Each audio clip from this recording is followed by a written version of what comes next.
A motorcycle from Aston Martin? Wouldn't that be cool?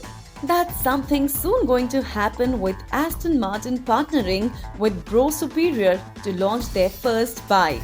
The bike that these two will be making will be unveiled at the EICMA 2019 on November 5th. Brough Superior was established in 1919 and produced bikes till 1940. During this time, their bikes became highly sought after, especially by rich people, and created a niche of its own.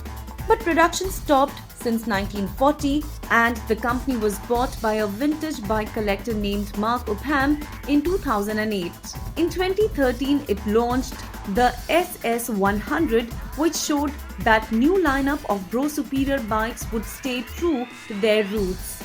A sketch of bike which Aston Martin is producing with Brough Superior has already been released. The sketch gives away nothing except a very rough outline of the bike, but the design does look futuristic and could well be an all-electric bike given Aston Martin's interest in electric technology.